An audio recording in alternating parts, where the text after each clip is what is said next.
Alejandro Garnacho adalah contoh sempurna dari apa yang pernah diperingatkan Cristiano Ronaldo sebelum meninggalkan Manchester United. Ronaldo pernah mengatakan bahwa banyak pemain muda mendengar nasihat dari satu telinga, lalu membiarkannya keluar dari telinga yang lain. Dalam waktu kurang dari 2 tahun, Garnacho berhasil menjadi starter di Manchester United, tetapi pada saat yang sama juga berubah menjadi salah satu sosok paling kontroversial yang pernah dimiliki klub tersebut.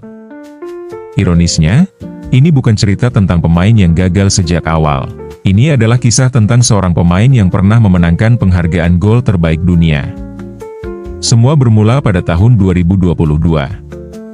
Alejandro Garnacho memaksa masuk ke tim utama Manchester United karena performanya memang terlalu bagus untuk diabaikan. Saat itu, Marcus Rashford sedang mengalami periode terburuk dalam karirnya. Dalam 25 pertandingan, ia hanya mencetak 4 gol dan 2 assist. Di tengah situasi itu, Garnacho hadir seperti udara segar. Ia mendapat menit bermain pertamanya dari pelatih sementara saat itu, Ralf Rangnick. Sejak awal, potensinya terlihat jelas, cepat, tidak terduga, dan bermain dengan kebebasan khas pemain muda di sisi kiri. Ia bukan pemain yang terlalu terikat sistem.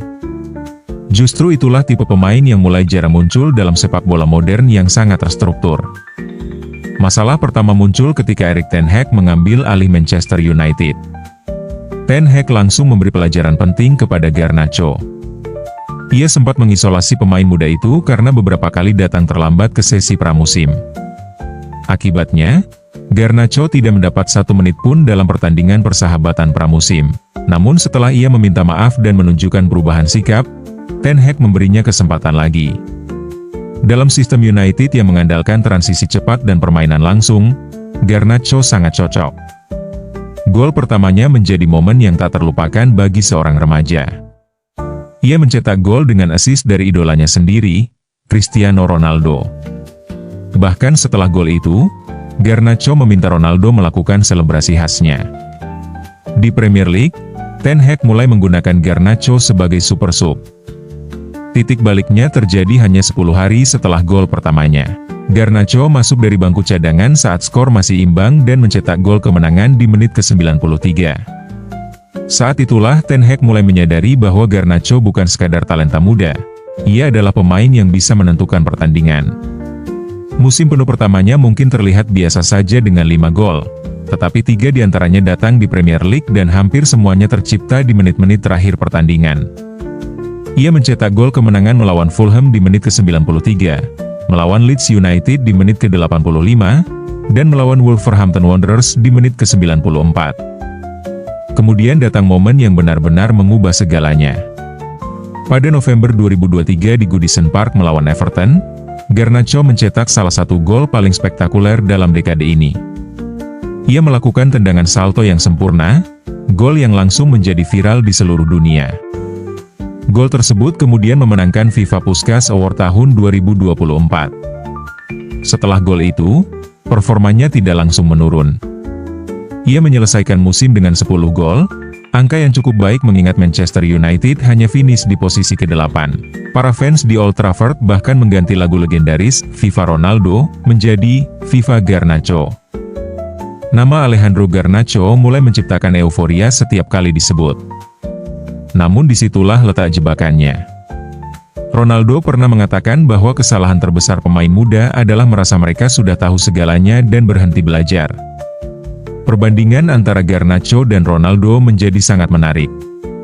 Ronaldo memenangkan Ballon d'Or pertamanya di Manchester United, puncak tertinggi dalam sepak bola. Namun bahkan setelah mencapai level itu, egonya justru membuatnya bekerja 2 kali lebih keras.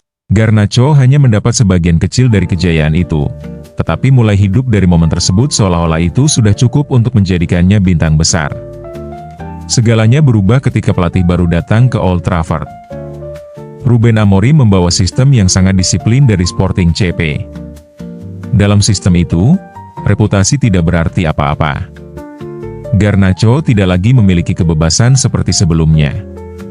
Perlahan ia mulai lebih sering duduk di bangku cadangan.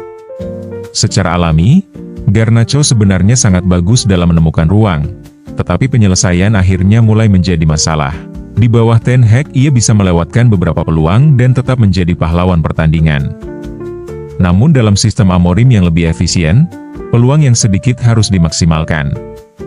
Masalah sebenarnya bukan hanya soal peluang yang terbuang. Statistik menunjukkan bahwa Manchester United menjadi lebih rentan secara defensif di sisi tempat Garnacho bermain. Serangan lawan lebih sering datang dari sisi tersebut.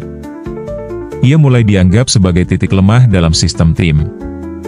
Namun yang benar-benar memperburuk situasi adalah sikapnya. Pada Desember 2024, dalam sebuah pertandingan penting, Garnacho dikabarkan mengabaikan instruksi dari pelatih saat hendak masuk sebagai pemain pengganti. Tindakan itu dianggap sebagai bentuk ketidakhormatan dan ia pun dikeluarkan dari skuad untuk pertandingan derby Manchester. Para pemain senior seperti Bruno Fernandes, Casemiro, dan Harry Maguire bahkan sempat duduk bersama Garnacho untuk memberinya nasihat. Pesan mereka sederhana, berhenti memikirkan diri sendiri dan mulai memikirkan tim. Namun konflik itu terus berkembang. Ketika final UEFA Europa League tiba, Garnacho hanya dimainkan selama 20 menit. Setelah pertandingan, ia secara terbuka mengeluhkan keputusan tersebut di konferensi pers. Bagi banyak orang di klub, komentar itu menunjukkan bahwa ia lebih peduli pada dirinya sendiri daripada tim. Situasi semakin buruk ketika muncul tuduhan bahwa informasi rahasia dari ruang ganti Manchester United bocor ke akun media sosial tertentu melalui orang-orang di sekitarnya. Ketegangan di dalam klub mencapai titik puncak. Dalam sebuah pertemuan tim, Amorim bahkan mengatakan secara langsung bahwa Garnacho sebaiknya mulai mencari klub baru. Akhirnya pada hari-hari terakhir bursa transfer, Garnacho meninggalkan Manchester United dan bergabung dengan Chelsea FC dengan nilai transfer sekitar 45 juta euro. Banyak yang mengira kepindahan ini akan menjadi awal baru. Pelatih saat itu, Enzo Maresca, tetap memberi kepercayaan kepadanya meskipun ia harus bersaing dengan pemain sayap cepat seperti Jamie Gittens. Namun hingga awal 2026, performanya belum memenuhi ekspektasi. Dalam 17 pertandingan Premier League, ia hanya mencetak 1 gol. Karirnya sangat kontras dengan kisah kebangkitan Rashford yang sempat dipinjamkan ke Aston Villa sebelum akhirnya bersinar kembali di FC Barcelona di bawah pelatihan Hansi Flick. Sementara itu di Chelsea, pelatih baru Lim Rosselló mulai menerapkan disiplin yang jauh lebih ketat dan Garnacho semakin jarang mendapat menit bermain. Namun kisah ini sebenarnya belum selesai. Garnacho masih sangat muda, baru 21 tahun. Ia masih memiliki waktu untuk membalikan karirnya. Pertanyaan besarnya adalah apakah ia mampu mengendalikan egonya dan belajar dari kesalahan masa lalu. Karena pada akhirnya, cerita tentang Garnacho bukan sekadar tentang bakat sepak bola. Ini adalah pelajaran tentang mentalitas. Cristiano Ronaldo tidak pernah menyebut namanya secara langsung, tetapi semua yang pernah Ronaldo katakan tentang pemain muda tampaknya menggambarkan situasi Garnacho dengan sangat sempurna. Kisahnya menjadi bukti nyata bahwa dalam sepak bola modern, bakat saja tidak pernah cukup. Tanpa disiplin dan kerendahan hati, bahkan talenta terbesar pun bisa tersesat.